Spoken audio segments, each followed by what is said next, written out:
حضور نے کہا تھا آپ مدینہ میں رہیں، روئے، سرکار مجھے کیوں چھوڑ کے جا رہے ہیں؟ فرمایا ما تردا ان تکون منی بمنزلت ہارون من موسیٰ، علی پریشان کیوں ہوتا ہے؟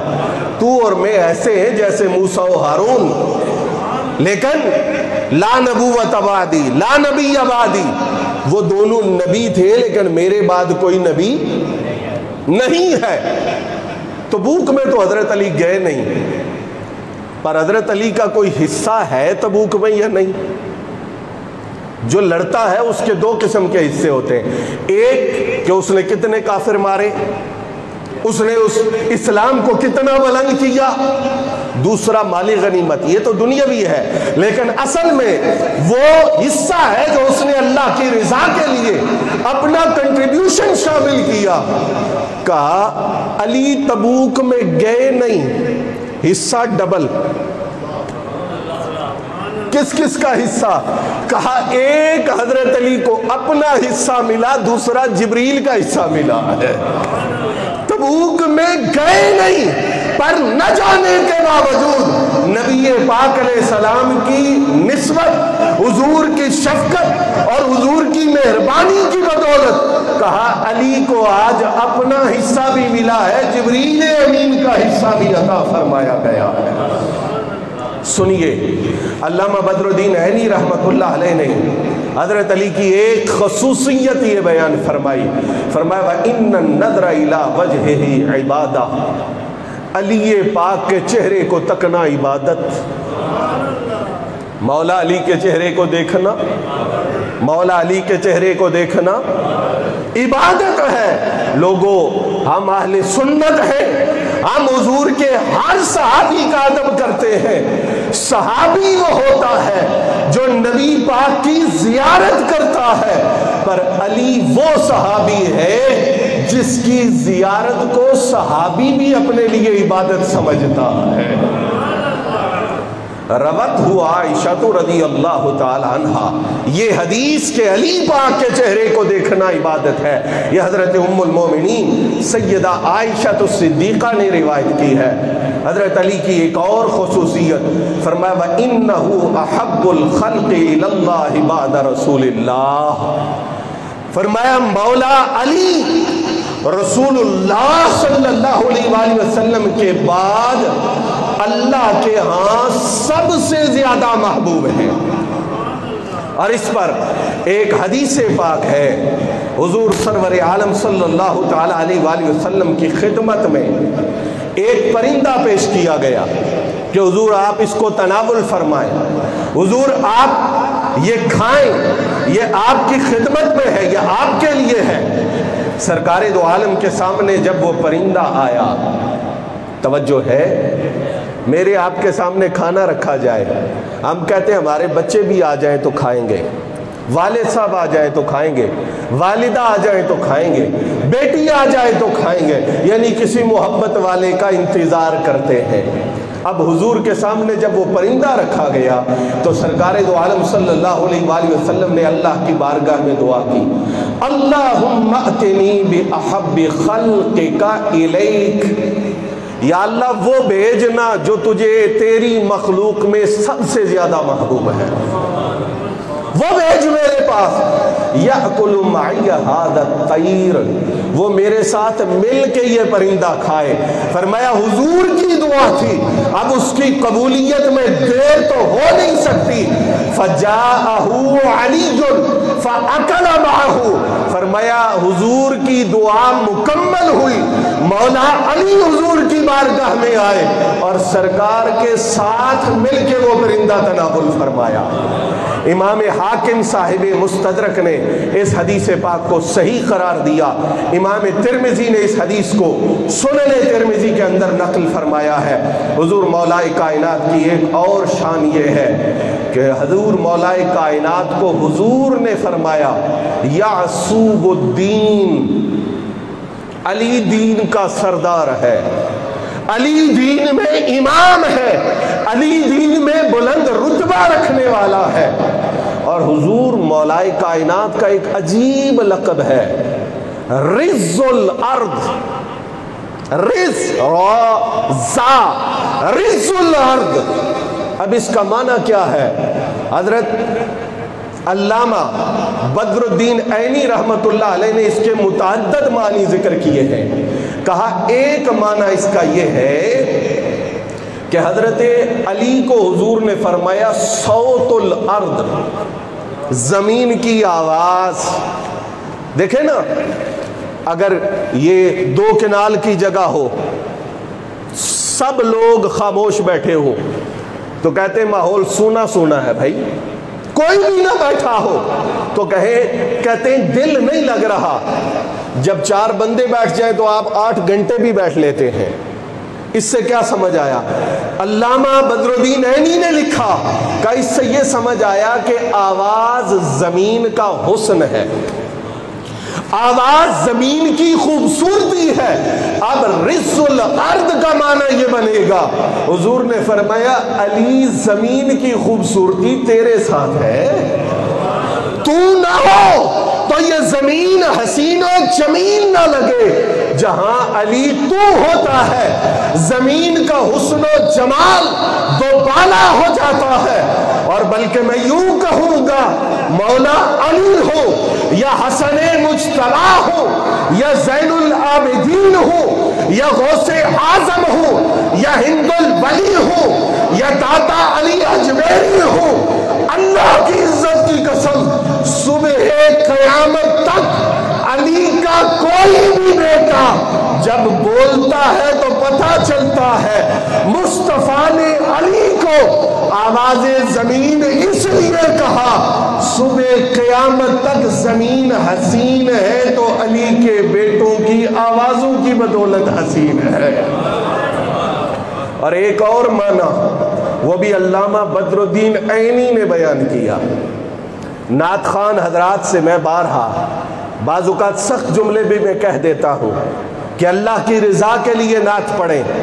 جو نعت پڑھیں وہ قرآن و سنت کے پیمانے پہ پوری اترتی ہو. جو نعت خوانی کی محفل کروائیں وہ اللہ کی رضا کے لیے کروائیں. جو لوگ دین فروشی کا کاروبار کرتے ہیں، نعت فروشی کا کاروبار کرتے ہیں، ڈیمانڈ کرتے ہیں، ایسے لوگوں سے مقاطعہ کریں. لیکن یہ تو نہیں ہے کہ اگر کوئی نعت خوان نعت پڑھے اور اس نعت کے شعر پر نبی پاک کی حدیث کی تصدیق بھی ہو اور پھر بھی آپ اس کو جھڑک دیں. کیوں بھائی؟ اگر وہ غلط کہے تو اسے جھڑک دو، اور اگر وہ ایسی بات کر رہا ہے جس کی قرآن میں انکار نہیں ہے، جس کا حدیث میں انکار نہیں ہے، جس پہ علماء اعلام کی تائید موجود ہے، تو پھر نعت خوان کو جھڑکنے کا حق نہیں ہے. جس نے خواب میں بھی عمدۃ القاری نہیں دیکھی وہ کہتا ہے تم یہ کیوں پڑھتے ہو کہ علی جیسا کوئی مجھے دکھاؤ. یہ نہ پڑھو، یہ عمدۃ القاری ہے، یہ علامہ بدر الدین عینی ہے. کہتے ہیں اس لفظ کا معنی یہ ہے، حضور نے کہا علی انت وحید الارض، وحید الارض، وحید الارض، اس کائنات میں تو تو یگانہ بن کے آیا ہے، تجھ جیسا کوئی ہے ہی نہیں. تو سب سے نرالا ہے، تو سب سے جدا ہے، تو سب سے الگ ہے. جسے مصطفیٰ کہے، جسے رسول اللہ کہے کہ رزُّ الارض، علماء اعلام کہے اس کا معنی وحید الارض ہے، تو آپ جھڑک دیں، کہیں کہ علی کی شان میں یہ نہ پڑھو جسے مصطفیٰ نے رزُّ الارض کہا ہے. اور علامہ عینی نے اس کا معنی وحید الارض بیان کیا ہے. ہم جو علی پاک کے مراتب ہیں، جو علی پاک کا منصب ہے، جو علی پاک کی شان ہے، اس کو ملحوظ رکھتے ہوئے یہ عرض کریں گے کہ علی پاک اپنے خصائص میں، اپنی خصوصیات میں، اپنے مناقب میں کل عالم میں ایک انوکھی اور منفرد فضیلت رکھتے ہیں۔ یہ فضیلت نہ کوئی اور دے سکتا ہے، نہ کوئی اور لے سکتا ہے، یہ فضیلت ان کو عطا کی ہے، اللہ نے دی ہے، مصطفیٰ کی زبان سے اس کا اعلان کروا دیا ہے۔ حضرات، میں انتہائی اختصار کے ساتھ